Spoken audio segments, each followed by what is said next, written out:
We are connected. We are live. Amazing. Good. Hello, everybody. I hope you're still there. Sorry, we had some technical difficulties on this end.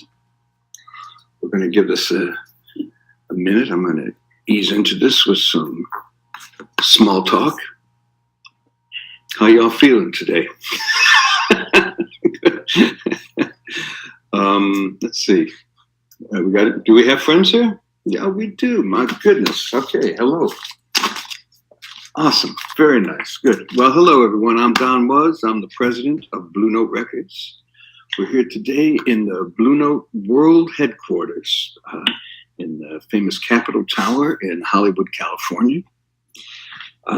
We got some Blue Note staff gathered around. Rachel Jones, Colby Silence sitting right here. And on the phone, Jem Kirosman.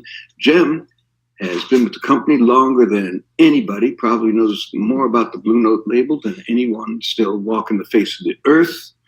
And Jem, you're there. He's on the speakerphone from New York City.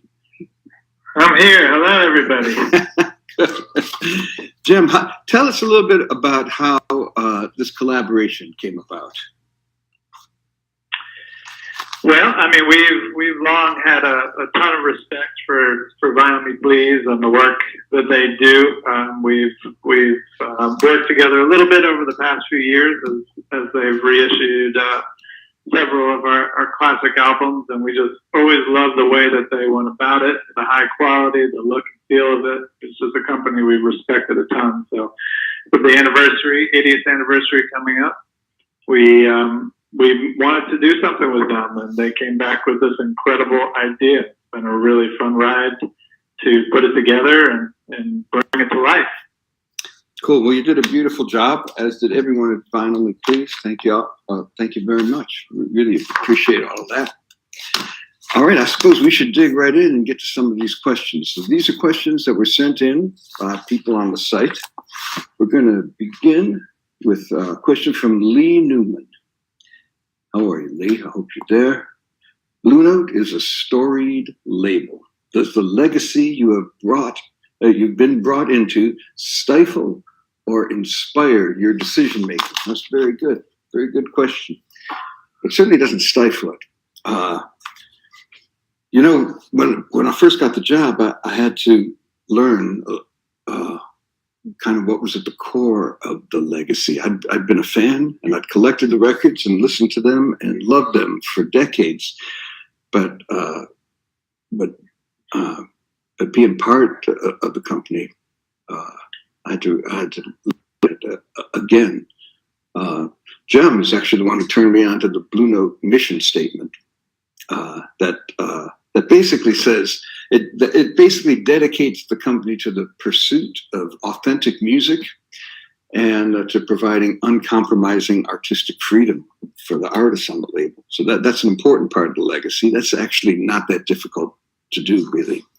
The other thing that really struck me was that when you looked at Blue Note in each period of its existence, you go back to Thelonious Monk.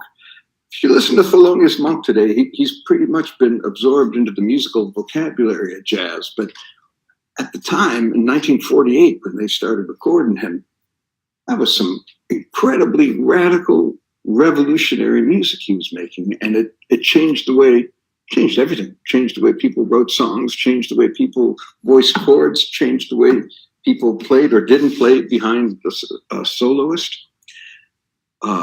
And Monk's effects are still, they still resonate today. Music would sound a lot different without Thelonious Monk.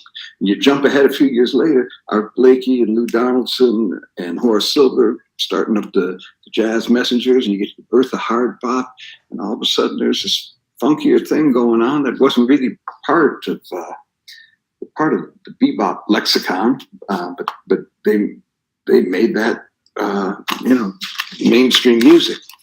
You go into the 1960s, you listen to the modal things that Herbie Hancock and Wayne Shorter were doing. You can listen to Ornette Coleman and Cecil Taylor. And I actually believe that Jimmy Smith was radical because what he was doing on the B3, nobody had done before. Just as a whole approach to playing bass with a combination of his left hand and his foot, and the sounds he was getting out of the drawbars. That nobody had done that before, and I think that's the most important part of the Blue Note legacy.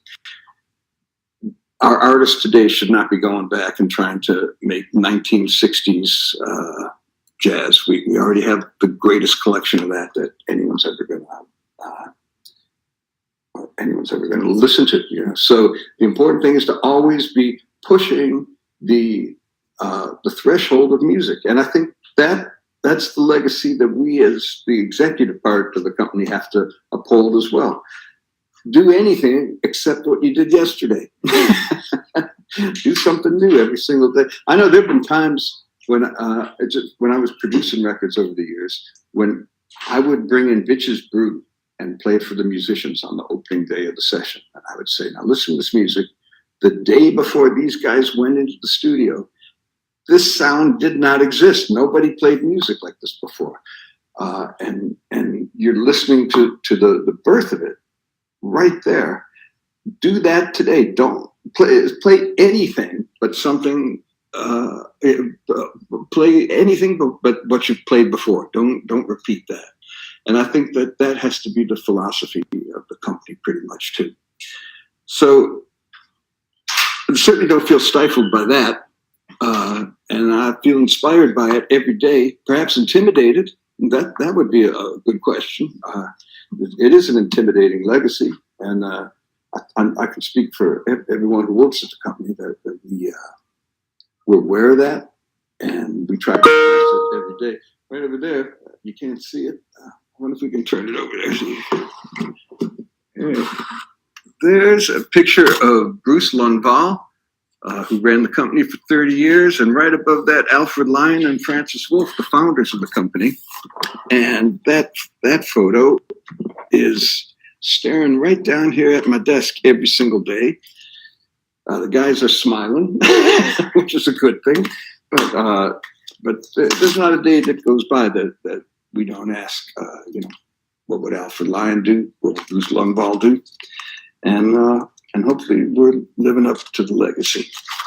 Good question. Albert Rousseau is asking, did you expect such a success from Blue Note Review and now the VMP Anthology, considering that these are not cheap items? I'm a newbie and I couldn't thank you enough. So thank you, Alberto. I appreciate you. The fact that you're interested in all this stuff and that you're collecting it. I got into Blue Note Records in the 1960s as a teenager. Before I could drive, I started listening to the local Detroit jazz station. And I just loved everything about those records, not just the music, but the covers, the Reed Miles covers, the Francis Wolff photos, the liner notes. I wanted to know who played on everything. So back in those days, they didn't have chain record stores. Every record store had its own kind of identity, had its own, it was owner operated, and every owner had its own taste. So you'd call around to see what records were in which record stores. And I remember getting on a Detroit municipal bus with my friends, and we'd ride sometimes. I remember specifically riding one time 45 minutes each way, just to take a look at Larry Young Unity. we didn't have enough bread to buy it, but we just wanted to hold the cover, look at the artwork, read the liner notes and everything.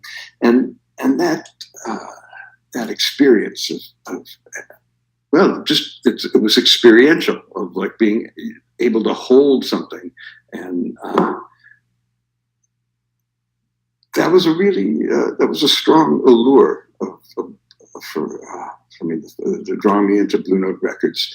And we started thinking about ways to recapture that experience in the digital age, and actually how we could go even better than a single 12-inch vinyl. And we started thinking unique box ideas like the Blue Note Review, our subscription box, which we can talk more about later. And of course, the Vinyl Me Please anthology was just such a wonderful idea. So it does not surprise me that there are other people like me who want to hold these things and own something substantial and experience the physical part of listening to music. And I'm glad they're doing well. That's for sure. That's very encouraging. And so we're going to do a lot more of that. Christopher Cayley asks, can you remember the first time or the last time? Starting anything to me that says, can you remember? It's dangerous. The first or last time you were at Baker's Keyboard Lounge in Detroit, assuming you've been, certainly have been. And tell the folks here a little about its history and why it's so special. Well, it claims to be the oldest jazz club in America. I don't know if it actually is, but I'm not going to argue with them, but it's certainly one of the oldest, dating back to the 30s. And everybody of note, from Ella Fitzgerald to Duke Ellington to Coltrane and Miles, they played there. It holds about 100 people. There's a really intimate, it's still going. It's a really intimate and great sounding room. I'm pretty sure that my first entry in there, and I would have required sneaking in with fake ID, in September of 1969, I saw Charles Mingus play there.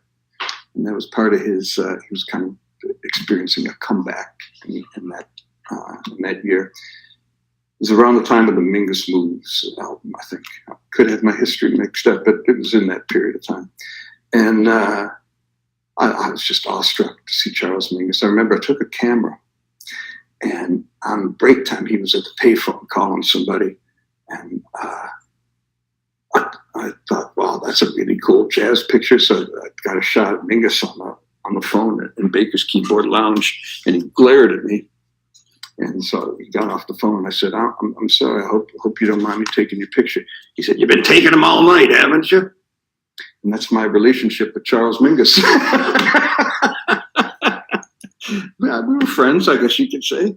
But he's, certainly loved him and admired his music always. But I remember seeing, I saw Bill Evans there. I saw Elvin Jones there. Saw Joe Williams, I think, there. Man, yeah, I went quite a bit in the late 60s, early 70s. Of course, the great jazz singer Eddie Jefferson was killed in the doorway of Baker's Keyboard Lounge. But don't let that taint your opinion of Baker's Keyboard. It's one of the great jazz establishments of all time. And thank you for asking, Christopher. John Pasalacqua says he's interested in my thoughts on the book Blue Note Records, the biography by Richard Cook. Have I read it? Yes, I have. There seem to be conflicting reports on its quality.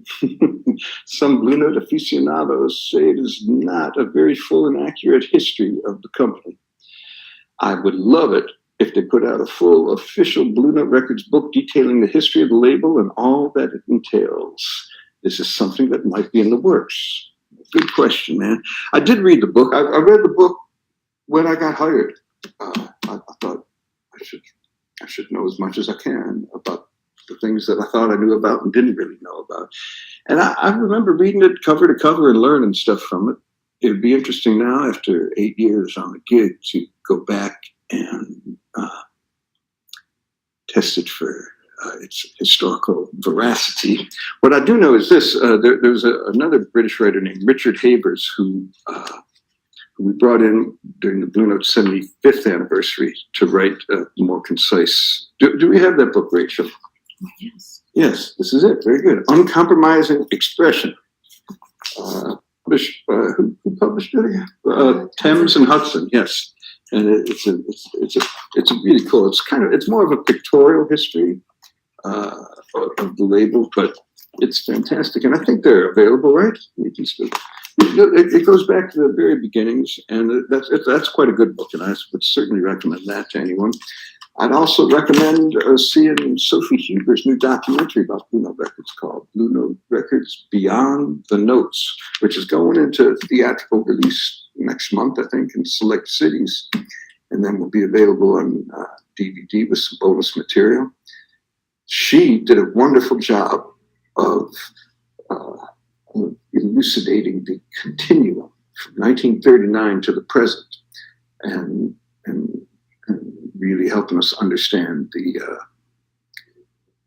just the legacy and the ethos that underlies the entire 80 years. I recommend that.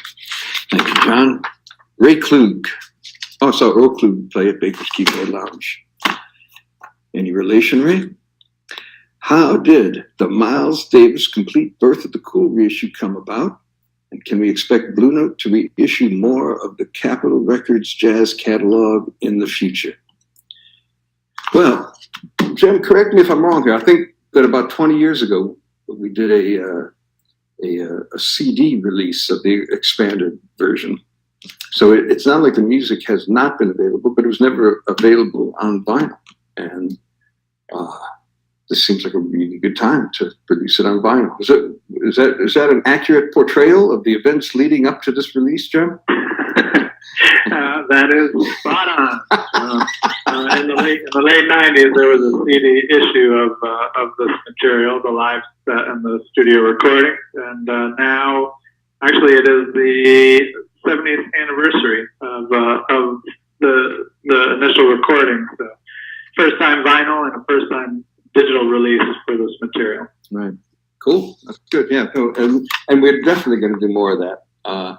So Joe Harley, who does the Tone Poet series, was here and hanging out in the office yesterday, and we went down into the vaults, in fact, and we were looking at different things, and we saw a lot of the Pacific jazz things down there.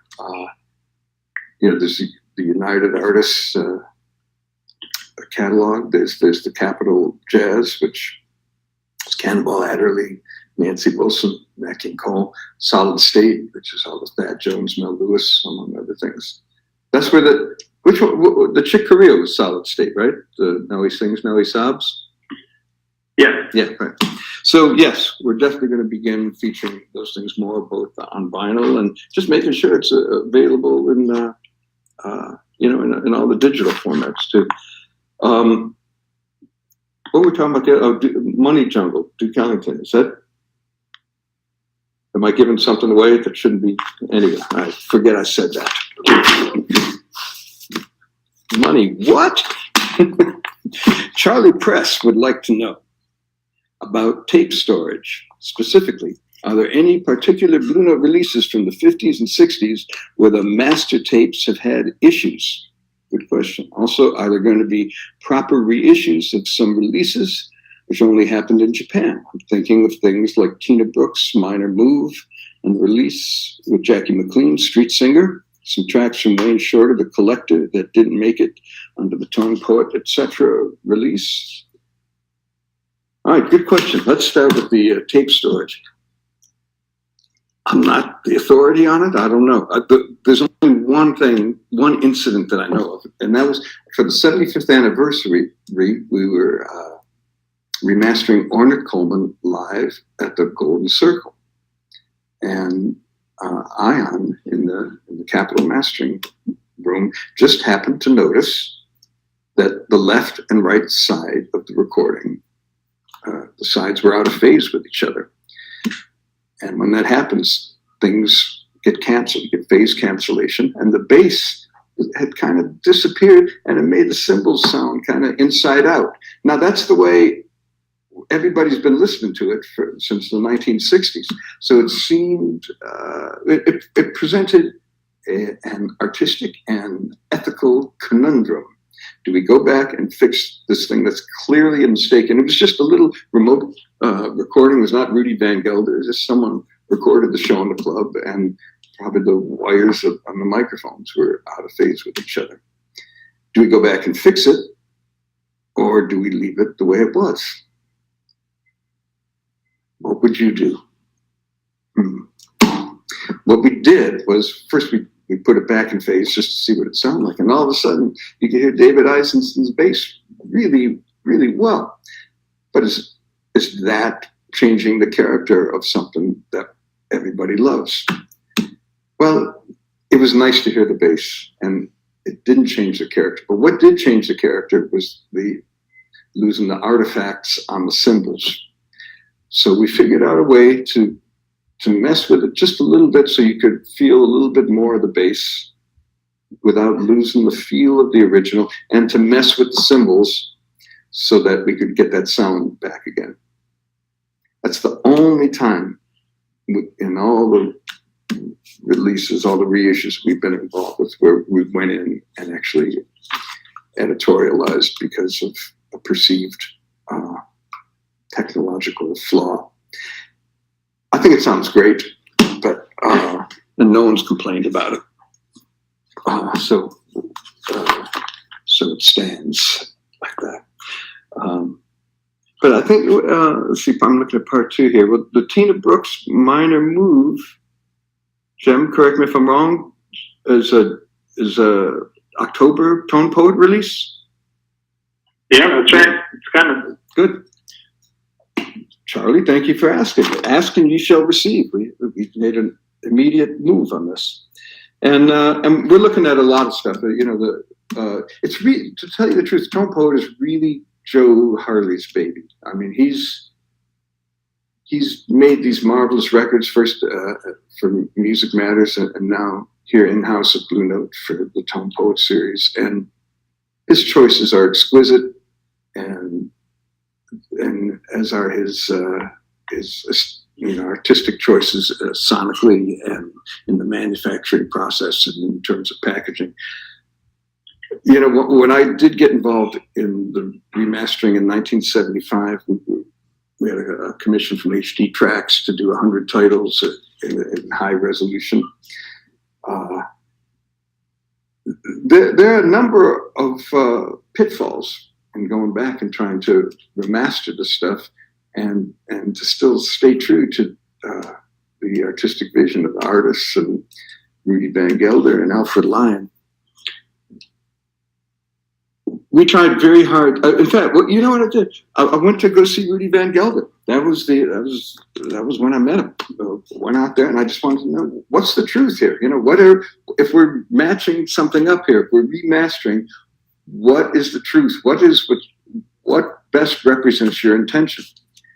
And Rudy said that if we could hear the lacquers that he cut on his lathe, because he did his own mastering, those were the truth. But of course they don't last, and no one even saved them. But had they saved them, you couldn't play them anyway. They kind of collapse after a little while. I said, but short of that, the first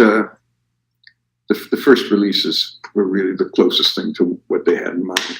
So in '75, we tried to match, not necessarily frequency to frequency, but feel-wise, it should have the same excitement and the same coolness to it. I don't know, just it should feel the same. And then after we do that, I listened to what Joe Harley did on the Music Matters things, and they were so good. And I remember the first time I met him, I said, what are you doing? How is this possible? We worked so hard on this, and your records just sound so great. And it turns out it's not any one thing. It's an overall, there are many stages of manufacturing, and everything from the plating to the presses, you make choices, and he knew all the right choices to make. Plus, I think he and Kevin Gray, who does the mastering on these things, they, as opposed to referencing first edition records and going back and forth and 8-being, they got into Rudy's head and they really started to think like Rudy. And I think that the Tone Poets reflect that. So he's so good at it, we just leave him alone and let him do it. And he's been doing a wonderful job. They've been very successful for us and very popular. And we're already, I think we got next year. Are we planning 2021 already, Jem?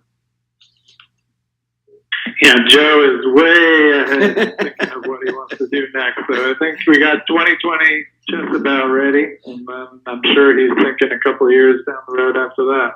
Yep, good. It's all cool stuff, too. All right, Eugene Oliver was wondering, can you provide recommendations other than the 12 selected for VMP's consideration of other records that he believes best exemplify the 6 musical categories of Blue Note addressed in the set? All right, that's a very interesting question. Now, I know I have to be careful. Correct me if I'm wrong here, but I believe the last 2 titles in the series have not been revealed. So I'm not gonna give that away today. If that's what you were aiming for, Eugene, forget about it. But what we actually did was we came up with 2 titles, and Jem was very involved in this. We came up with 2 titles for each category. And we let the Vinyl Me Please folks pick the final one. So I can tell you what the alternates were, if you'd like. In the bebop category, the second choice was the Amazing Bud Powell Volume 2. Great album. Jim, chime in if there's anything you'd like to say about these records. In the hard bop category, Hank Mobley's Roll Call was the runner-up. In the post-bop category, Lee Morgan's The Procrastinator was the runner-up. In the soul jazz category, Big John Patton's Got a Good Thing Going. It's the runner-up. In the 1970s category, Eddie Henderson's Heritage album, very cool record, was the runner-up. And for the modern era, Robert Glasper's In My Element. So those were the 6 woulda, coulda, shoulda beens. All good choices, but I think that addresses your question, Eugene. Thank you very much.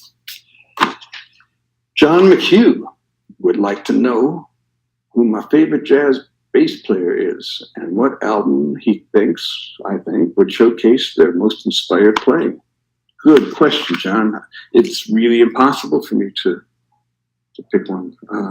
Certainly, Ron Carter's playing with the Miles Davis Quintet, ESP and Sorcerer and Miles Smiles and Nefertiti. I don't think you're going to beat that any place. That's a Bible on how to swing and hold down the fort. I always loved Scott LaFaro's work on Sunday at the Village Vanguard with Bill Evans. That's just a crazy kind of virtuosity that I've never heard. I've heard other people, evoke that, but not like he did. But lately, Mingus has been my guy. I'll tell you, I've been playing these shows with Bob Weir from the Grateful Dead, right? We played trio. Bob plays guitar, a guy named Jay Lane out of San Francisco, marvelous drummer, and I'm playing string bass. We play 3 hours a night. We've done about 50 shows this year. And somewhere in the 1960s, I got it in my head that this is the way to play bass with your right hand. You do this and tuck these fingers in. And about 2 weeks into the first tour with Weir, I thought, wait a minute, this hurts. This requires some muscle effort. And I'm locking in, my thumbs all tense. So I started playing like this. Just let the fingers hang. You see a bunch of guys who play that way. I don't know why I did this. I saw probably the guy in Vanilla Fudge was doing it and it looked cool. I don't know. Anyway, so once I relaxed this hand, and this hand started to relax. And once this relaxed, my shoulders started to relax. And I started to picture Charles Mingus, who to me was the epitome of relaxation on stage. Just coolness, just in the pocket, but not too precise, not clinical, just soulful and not showing off, just holding it down in a really human and warm way. And so lately I've been very into Charles Mingus and Mingus Moves. That's a nice one. There's a new Mingus album from the Strata label. I'm not sure who the actual record company is now, but it was recorded for Strata Records at the Strata Gallery in Detroit in, I guess that's probably the early 70s. I missed that show, but I wish I had been there. And I think it's called maybe Live Pithecanthropus Erectus. Does that sound right, Jim? I'm not sure. All right. Anyway, you find it's online. You can hear it. You can buy the record too. But his playing on that's pretty remarkable too. All right, Charles Mingus. Thank you, John. Jeremy Ron would like to know what my personal record collection looks like. How many? Do I have a preference for vinyl or other formats? Well, I got thousands of vinyl albums. They're a mess every decade or so. I go in and try to put them in alphabetical order, and then I don't put them back in alphabetical order. So it's right now. It's very hard to try to find something. So someone called me yesterday, wanted a copy of. So do you have a vinyl version of Voodoo Lounge, which is the first Stones album I worked on? And I said I might. I started looking and I gave up about halfway through, but it might still be in there. So I got thousands of them. I joined the Capitol Record Club somewhere around 1964, 65, where for $1 you get 10 albums. And then they'd send you one a month, and you were committing to buy, like another 12 or something like that at $5 a pop. And that's how I built, a collection as a teenager of Beatles and Beach Boys. And I don't think of what else I had. But I still have those records. I still have all the Blue Note stuff that I bought in the 60s. It's got a little address label with my high school address in Oak Park, Michigan on the back.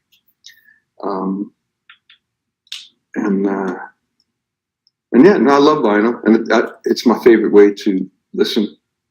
I remember the first time I showed my kids, who are now grown, but I showed them what a turntable was and how it worked, and they couldn't believe it. And we sat around and we looked at it. It was like a fireplace or something. We all sat there staring at this thing, turning around. And you don't really do that with CDs. There's nothing to look at, is there?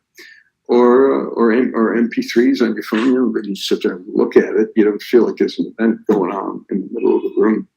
So there's something communal about sitting around that rotating fire pit and listening to music. That's a nice experience. I like the sound of vinyl. It's got its own kind of distortion, but certainly not a perfect representation. But that distortion translates to warmth, and I love the sound of that. But I also, I grew up listening to a transistor radio with a little speaker, but this size on it, and the music sounded great to me in the 1960s coming through there. So I'll cook breakfast and listen to music on the phone, but I still prefer vinyl to everything. That's it? Robert Spencer would like to know what Don's personal music system is comprised of. That's very good, man. I got a bunch of different ones around the house. When you make records, I think it's really important not just to listen to it on great systems, but to listen to the records the way other people are going to listen to them. And that includes like people who put one speaker on the floor and one on a bookshelf facing inwards towards a book. That's a common thing. I get in a lot of people's cars and they only have the left side on, and they've been driving around like that for 4 years. So the music's got to sound good under all circumstances. I'm trying to think of, the honest to God's truth, the way I listen to most things, and it's my frame of reference as I go from city to city and hotel room to hotel room, and often have to approve mixes on the run like that. I have a pair of Grado headphones. I don't even know the model number. They cost about $350. And they got like a little silver thing, and they're open. They're called open ear headphones, and they sound really good. And I've been using those. I take them to every studio. I've done that for the last 20 years. And so when I go into a new room, I was working in a studio in Iceland last week in Reykjavik. Who's got 4 days to spend learning what a new room sounds like? So just put those on, and it brings consistency. I have an Apogee Duet a converter, and I'll plug it into the Macintosh or the laptop, and that's really how I listen to most things, because I'm moving around a lot. But got all kinds of stuff. I should have written it down. I was looking at the stereo that I have. I got a little studio in the house. I think it's called a Vincent, a preamp. I don't know. There's a turntable.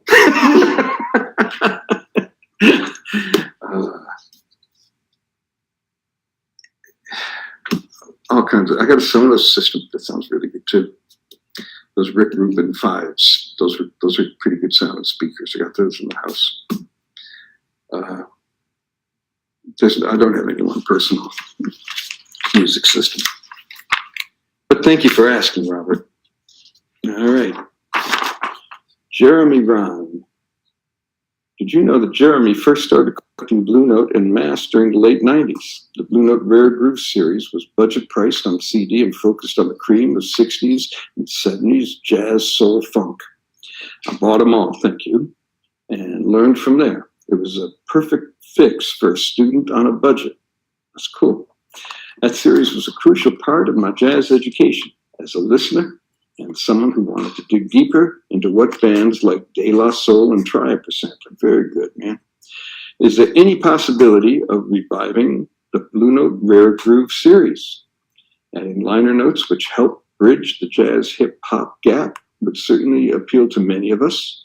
I've spent the last 10 years trying to track all those albums on vinyl. Thanks. That's good.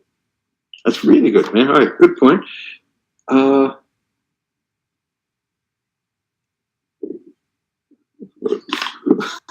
What is this?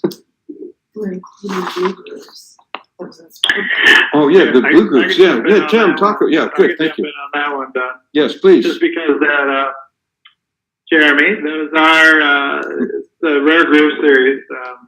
Is definitely was part of the inspiration with our Blue Note 80 vinyl reissue series. We have a couple batches of titles coming out that we're calling Blue Grooves, and that was absolutely inspired by the Rare Groove series, which I also loved and was a total education for me, even working here as it came along. So that was the inspiration there. We have 6 titles coming out later this summer that kind of fall into that realm. Dr. Lonnie Smith's Blue Note debut, Think, Reuben Wilson, Blue Mode, Bobby Humphrey, Blacks and Blues, Lou Donaldson, Alligator Boogaloo, Donald Byrd's Ethiopian Nights, and John Scofield's Hand Jive are the 6, but certainly something we might go deeper in down the line on vinyl.